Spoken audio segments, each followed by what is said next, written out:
Alhamdulillah nahmaduhu wa nasta'inuhu wa nastaghfiruh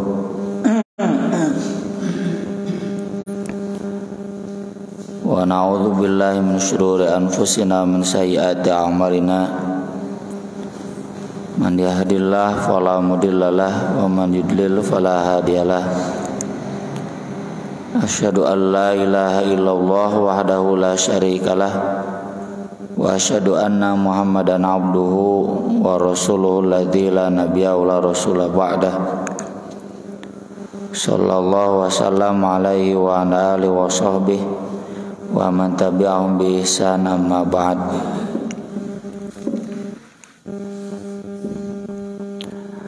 Babun la yudzabu syahmul maitah, tidak boleh diolah lemak bangkai, wala yuba'u wadakuhu, dan tidak boleh dijual olahannya. Hadisnya dari Ibnu Abbas radhiyallahu anhuma, dia menceritakan balagha Umara anna fulanan ba'a khomron, ada sampai berita kepada Umar bahwasanya ada seseorang yang menjual khamr. Seseorang ini di dalam riwayat lain disebutkan namanya Samurah bin Jundub, sahabatnya kan ulama, itu kayak ulama ngejual khamr gitu. Faqala, maka kata Umar, qatalallahu fulanan, Allah melaknat si fulan, Allah melaknat Samurah. Alam ya'lam anna Rasulullah sallallahu alaihi wasallam maqal, tidakkah dia tahu bahwasanya Rasulullah sallallahu alaihi wasallam bersabda, qatalallahu al-yahud, Allah melaknat Yahudi, hurrimat alaihimus syuhum, diharamkan bagi mereka lemak babi, lemak bangkai, fajamaluha faba'uha, tapi mereka malah mengolahnya dan kemudian menjualnya, dijadikan makanan, dijadikan minyak, ya, lalu dijual. Jadi dijualnya bukan sebagai lemak babinya, tapi sebagai makanannya, sebagai minyaknya.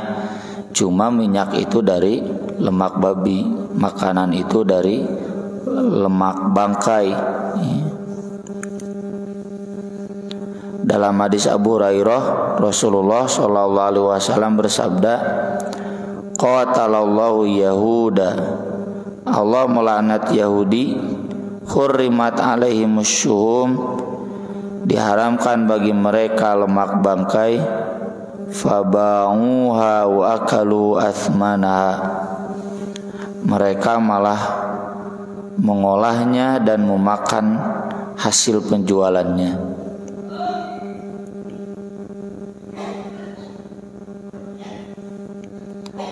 Ini hadis menunjukkan bahwa apapun model olahan yang asalnya dari barang haram, maka itu statusnya haram dan tidak boleh diperjualbelikan.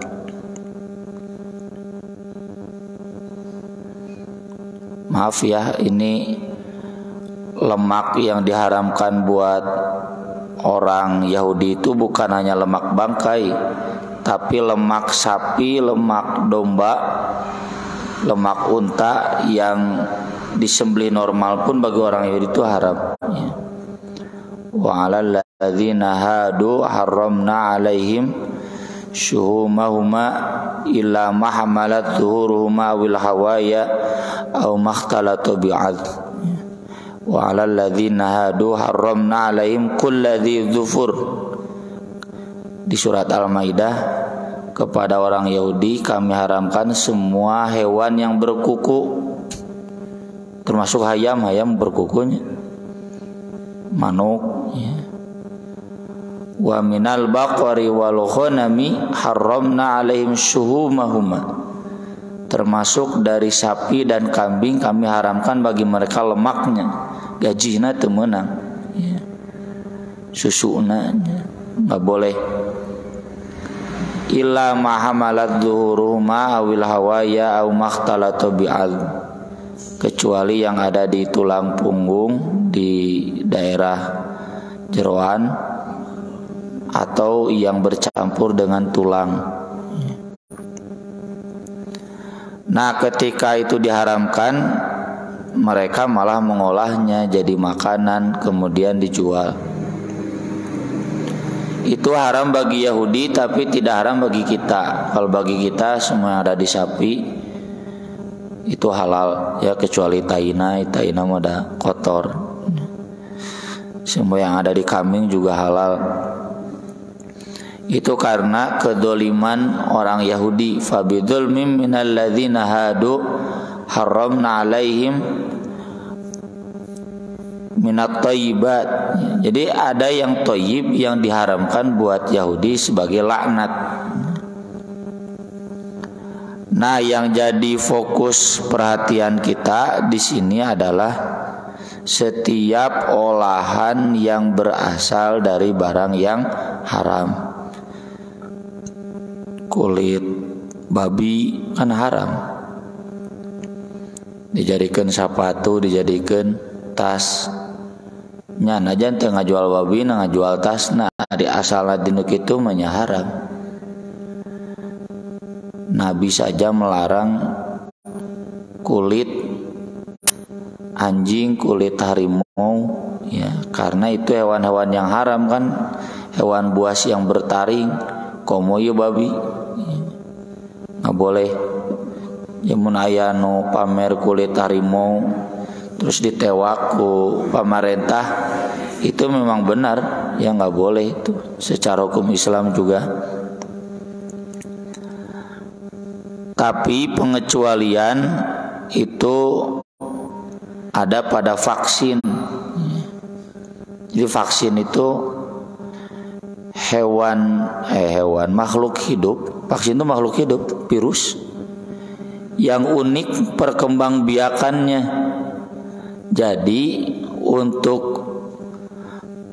mengembangbiakan vaksin itu harus ada enzim babi, vaksin-vaksin tertentu.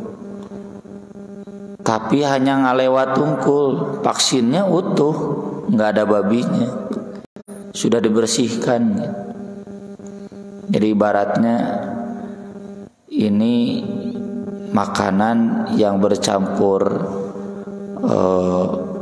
sesuatu yang haram lalu sudah dipisahkan ya.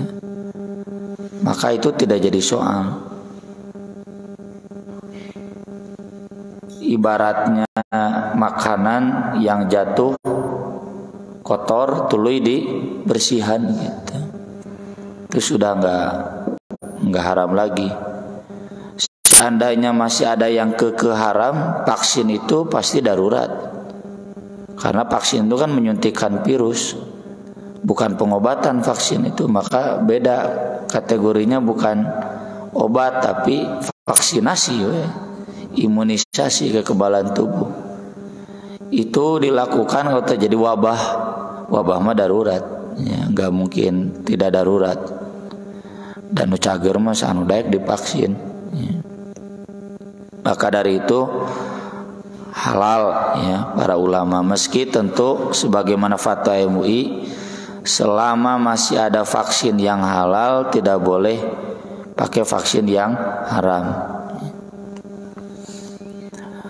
Kemudian Nabi SAW sudah menjelaskan ya di dalam hadis yang lain, yang dilaknat seputar khamr itu bukan hanya yang meminumnya, tapi juga yang memerasnya, yang memesannya, pengangkutnya, ya, yang minta diangkutkan. Kalau sekarang berarti pemerintah yang bikin regulasinya. Najan presiden tara mabok, tapi kalau presiden melegalkan pajak dari mabok, itu beliau ikut dosanya. Pajak dari khamr. Meski Menteri Perdagangan tidak mabok, tapi karena Menteri Perdagangan bikin peraturan Permendag yang melegalkan khamr di beberapa tempat, maka itu jadi sama dengan sudah memakan, sudah melegalkan, sudah menghalalkan sesuatu yang haram. Jadi solusinya gimana? Orang barat itu pola pikirnya begini, khamr itu dia pasti aya. Nggak ada satu peradaban pun yang mampu lepas dari khamr. Seselumputan. Daripada khamr itu beredar di pasar gelap, tidak ada pemasukan buat negara, mending jangan gelap-gelapan, dilegalkan di tempat-tempat khusus dan masuk ke kas negara. Gitu logika orang barat itu begitu. Seharusnya kalau dalam Islam ya gelap-gelapan, asal jangan terang-terangan ya. Kalau gelap-gelapan berarti mereka merasa berdosa. Ini kalau sudah legal asa benar ya. Apalagi dipungut oleh pemerintah, harusnya biarlah di pasar gelap. Jadi kalaupun ketemu oleh polisi gerebek, tangkap ya. Meskipun itu di hotel-hotel bintang 5 ya.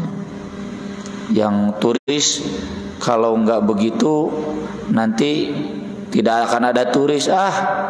Bohong ya, nama wisata halal itu jadi tren dunia, termasuk di Amerika, di Inggris ya. Di negara-negara barat pun wisata halal itu jadi tren dunia ya. Termasuk semalam saya baca Wagyu ya. Wagyu itu daging sapi yang halal, yang segar, yang cara menyembelihnya benar, tidak lewat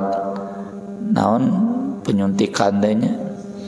Nah, itu diburu termasuk oleh orang-orang kafir, oleh orang Kristen, karena memang begitu sesuai syariat, daging nu segar nu sehat teh gitu. Dan pasarnya cukup tinggi.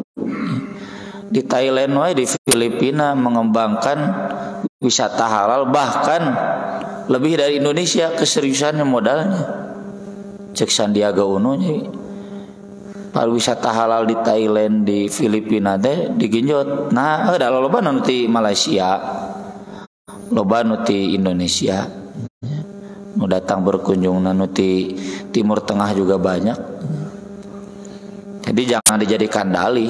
Harusnya sesuatu yang haram ya sudah haram. Biarkanlah tuh di pasar gelap. Tuh ucingannya kan baik, asal jangan jadi legal. Termasuk ya di sini tukang GoFood ya, GrabFood, hati-hati kalau dapat pesanan barang yang haram. Cerdas saya mah nerima pesanannya tetap Kalau mengantarkan ke gereja mah nggak jadi soal, itu mah boleh, lakum dinukum waliyadin. Asal tong ngilu ibadah di gereja. Kan itu dilegalkan ku Nabi dilegal, silakan orang Kristen beribadah di gereja, antep. Orang Yahudi beribadah di sinagog. Tapi kalau mabok diharamkan ku Islam. Dan gak boleh mengirim barang-barang yang haram gitu. Jadi cina Ustaz kan nganter ke gereja boleh, benang dah, silakan asal tong ibadah di gereja.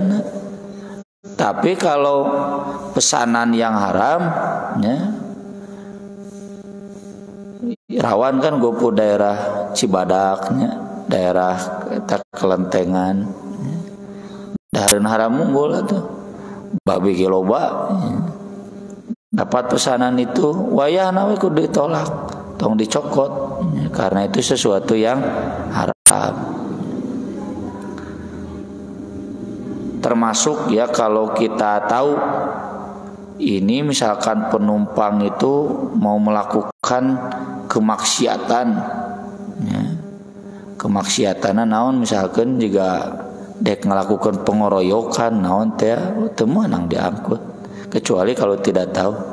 Atau mau melakukan zina pangangkutkeun ku urang enggak boleh, ya. Kecuali kalau tidak tahu mah enggak jadi soal. Kemudian terkait sahabat Samurah yang menjual khamr, ini kenapa sekelas sahabat menjual khamr? Karena dia dapat ghanimah. Ghanimahnya itu khamr. Pan mau diinum, enggak usah cara jual ke orang kafir gitu. Dijual deui ke orang kafir. Ghanimah khamrnya itu. Nah, dilaporkan ke Umar jadi khalifah. Ini sudah zaman Nabi. Maka kata Umar, terlaknat tu Samurah. Para ulama menjelaskan ini karena Samurah belum tahu pasti sesuatu yang diharamkan itu nggak boleh dijual.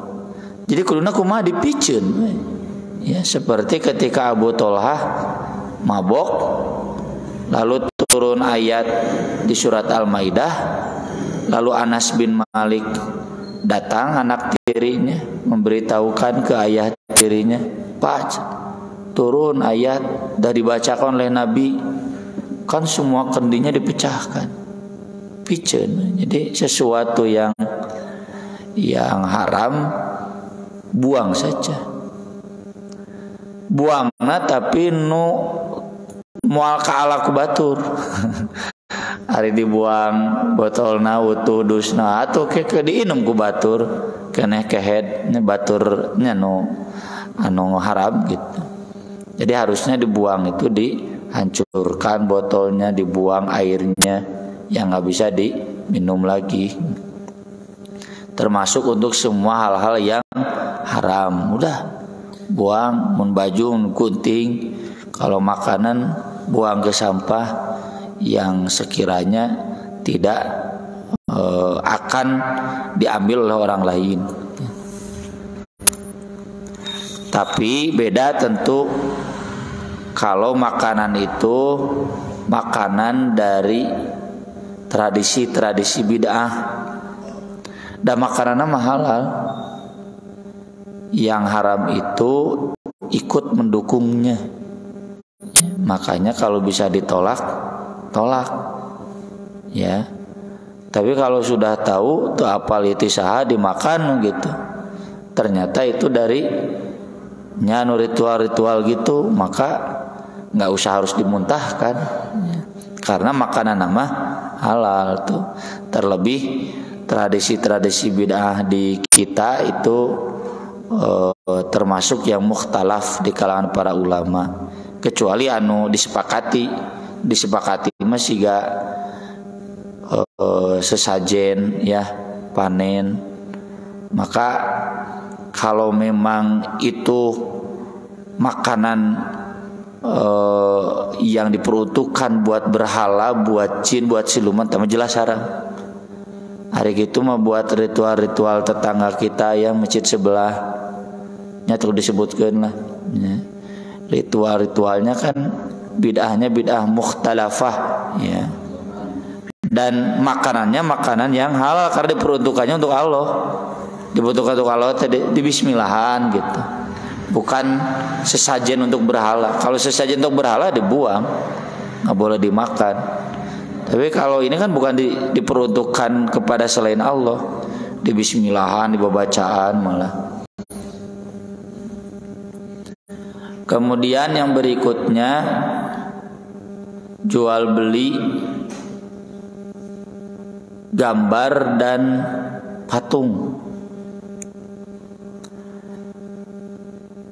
Kata Said bin Abdul Hasan, ketika aku berada di dekat Ibnu Abbas radhiyallahu anhuma, idz atahu rajulun, tiba-tiba datang seorang laki-laki.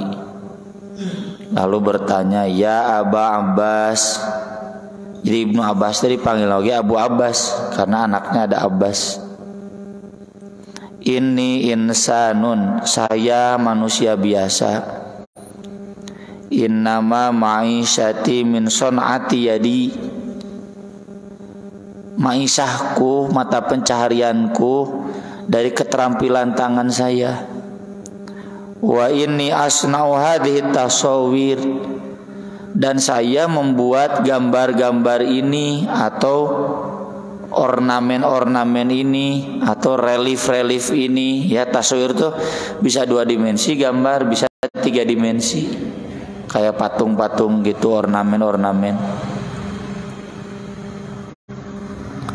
Faqala Ibnu Abbas, lalu Ibnu Abbas berkata, "La uhadditsuka illa ma sami'tu min Rasulillah sallallahu alaihi wasallam."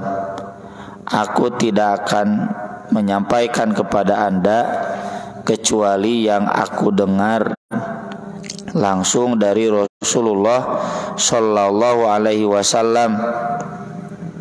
Sami'tuhu yaqul, aku mendengar beliau bersabda, "Man sawwara suratan," siapa yang membuat satu gambar atau satu patung, lain patung ngaranna ya sih gak patungan gitu tuh. Punya benda 3 dimensi. Fa innallaha mu'adzibuhu, Allah akan menyiksa dia. Hatta yanfukha fiha ruh, sampai dia bisa meniupkan ruh ke gambar yang dia buat, ke patung-patung boneka-boneka yang dia buat. Walaisa binafirin fiha abada, dan dia nggak mungkin bisa meniupkan ruh. Jadi artinya disiksa dulu. Kata Allah, sok kamu lepas dari siksa asal bisa niupkan ruh, menghidupkan gambar yang kamu buat. Kan tuh bisa, jadi tuh ya disiksa gitu. Ini menunjukkan yang haram itu gambar atau ornamen, relief makhluk hidup yang ada ruhnya. Makhluk hidup itu dalam hadis cuma 2, manusia dan hewan. Aidina ipama kan 3 jeung tumbuhan. Tumbuhan itu bukan makhluk hidup kalau dalam istilah hadis. Tumbuhan itu nggak ada ruhnya. Ya, kalau hewan ada, makanya dipencit. Farobar rojul robbuatan syadidah, maka orang itu terkejut. Itu beran pelukisnya atau pemahat, pemahat bisa. Aduh, waspar wajuhu, sepak, ya, koneng jadi sepak wajahnya, ruas. Mendengar hadis ini, Pakola, waihak, hati-hati kamu. In abaita, ini dalam riwayat lain berbisik-bisik ya, karena sesuatu yang memang aib itu mamatahana tong diumumkan dina ceramah. Oh si bapak iya ulah tuh wirang. Ini berbisik-bisik berdua. Jika kamu nggak bisa kecuali pekerjaan kamu begitu, illa antasna'a fa'alaika bihadzal syajar. Sudah, kamu gambar saja pepohonan, gunung. Kullu syai'in laisa fi ruh, apapun yang tidak ada ruhnya. Bener guru-guru orang baheula mengajarkan pelajaran ngagambar pan gunung gitunya, sawah, jalan. Oh, makhluk hidupan. Nah, ini juga dalil bahwa tidak boleh kita memilih profesi yang terjerumus ke dalam sesuatu yang haram. Pelukis, pemahat, pembuat hiasan-hiasan. Pengecualian itu ada kalau itu untuk mainan anak-anak. Boneka jang anak-anak boleh. Kan musik gede masih kena bonekaan temenang.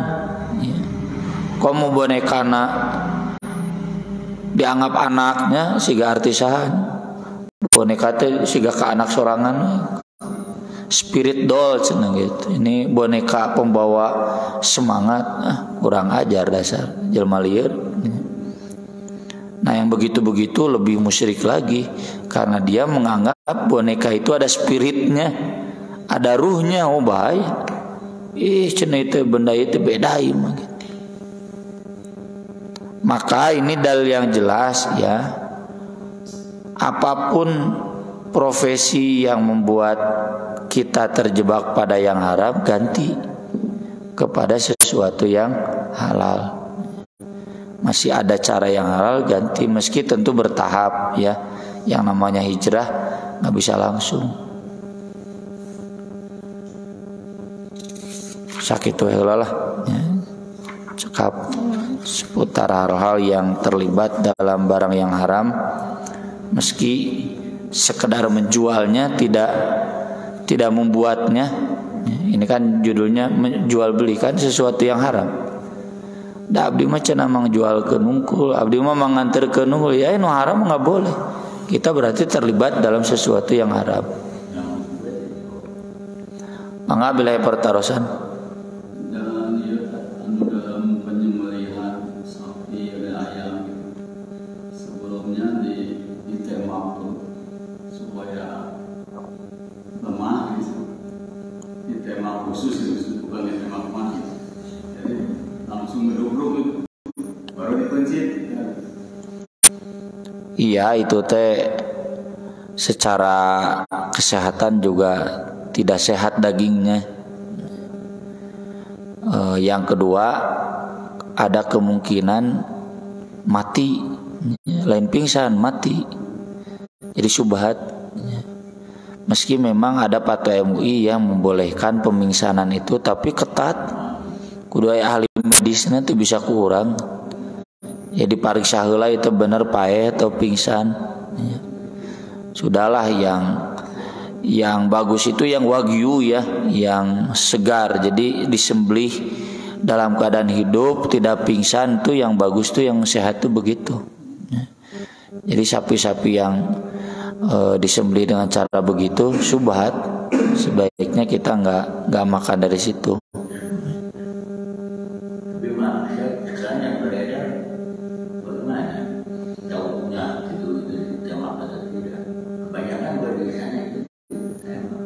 Tapi di Ciroyom teh, di Padalarang teh disembelih biasa. Yang udah jagal-jagal guys, arahli. Nya kecuali mau darurat nu sapina ngamuk itu mah lain soal. Tapi saya cek di Padalarang, aya Pak Haji RPH entuh saja. Di Ciroyom juga atau Baungal Mencit entuh cenah tara. Biasa normal dia. Bahkan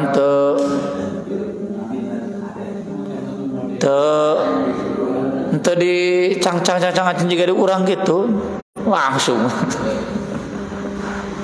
Nah niyo di ini kumulya irungna gitu kan langsung.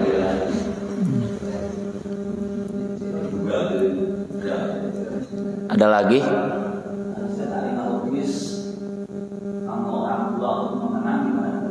Sama kalau itu makhluk hidup. Di kantor Risalah itu ada foto gambar lah nih, foto nang ngalukis Pak Nasir, Ustaz Abdurrahman. Asalnya dipajang, lalu saya turunkan. Nah, cenah usah diturunkan. Iya, karena ini menggambar makhluk hidup, nggak boleh, jelas dalilnya. Kalau foto itu merekam. Mun foto teu meunang berarti video ge teu meunang. Ya. Atau saya ku foto. Ku foto we tong ngagambar we. Da mengenang orang tua enggak butuh dikenang lewat gambar. Orang tua butuhnya didoakan. Ya. Jadi kalau foto itu hanya merekam, tidak menggambar. Nih yang jadi soal tuh menggambar, membuat. Kalau merekam kan ciptaan Allah angger, ya, cuma kita rekam. Video juga sama, merekam. Meski ada sebagian kecil ulama, tapi kecil saja. Di Saudi juga enggak semua boleh foto karena paspor ayah gitu, kecuali kalau memang itu digambar tuh nggak boleh. Termasuk ayeuna teh foto tuluy dianimasikan, tapi nggak gambarkeun ya, nggak boleh. Jadi bapak-bapak nu di rumahna aya lukisan kuda, lauk, laan. Udah we lukisan mah eta we gunung. Pemandangan. Ata anu musuh mah tuh kaligrafi. Indah kaligrafi ge. Foto Mekah Ka'bah sing badag. Ya. Ada yang terbuat dari kulit babi, jenisnya yang sifatnya haram. Ada yang full, ada juga yang sebagian.